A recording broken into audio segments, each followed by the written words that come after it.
சாதத்துக்கு தேவையான mix ready பண்ணிக்கலாம். பேன்ல 2 டேபிள் ஸ்பூன் கடலைப்பருப்பு, 2 டேபிள் ஸ்பூன் துவரம் பருப்பு, 2 டேபிள் ஸ்பூன் உளுந்து ஆட் பண்ணிக்கோங்க.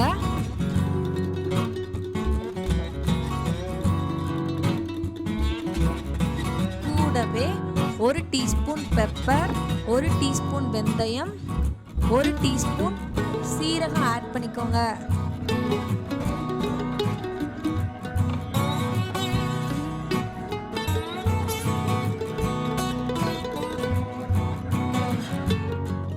நாலு வத்தல், கொஞ்சமா கருவேப்பிலை ஆட் பண்ணி நல்லா வாசனை வரும் வர வதக்கிக்கோங்க.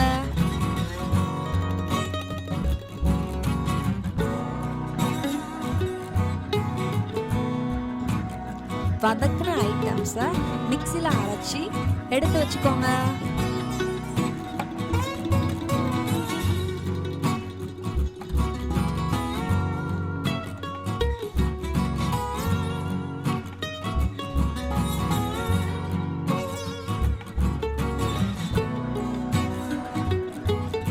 கடாயில் 4 டேபிள் ஸ்பூன் நல்லெண்ணெய் ஆட் பண்ணிக்கோங்க. தாளிக்க கடுகு, உளுந்தம் பருப்பு, கடலை பருப்பு, 4 வத்தல் ஆட் பண்ணிக்கோங்க.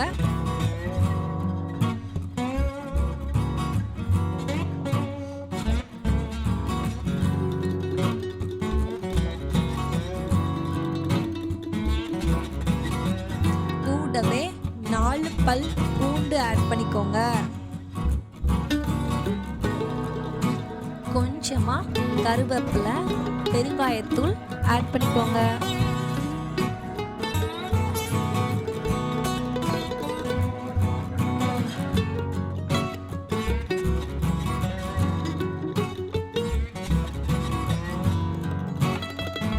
லெமன் சைஸ் புளிய தண்ணியில ஊற வச்சு நல்லா வடிகட்டிட்டு உள்ள ஆட் பண்ணிக்கோங்க. கொஞ்சமா மஞ்சத்தூள் ஆட் பண்ணிக்கோங்க.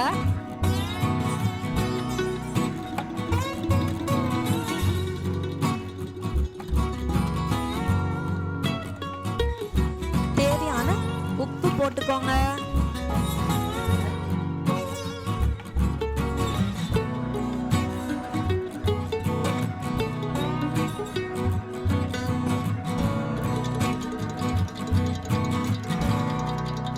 ரெண்டு டேபிள் ஸ்பூன் அரைச்ச பவுடரை உள்ள ஆட் பண்ணிக்கோங்க.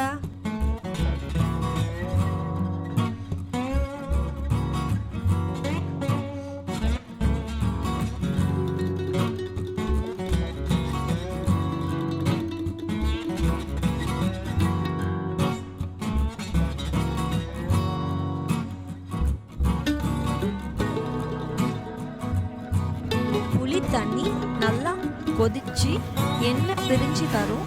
அப்போ ஸ்டவ் ஆஃப் பண்ணிக்கோங்க. ரெடி பண்ண புளி மிக்ஸை சாதத்தோட மிக்ஸ் பண்ணிக்கோங்க. தேவைப்பட்டா கடைசியா கொஞ்சமா மல்லி இலை, 2 டேபிள் ஸ்பூன் நிலக்கடலை ஆட் பண்ணிக்கோங்க. டேஸ்டியான புளி சாதம் ரெடி.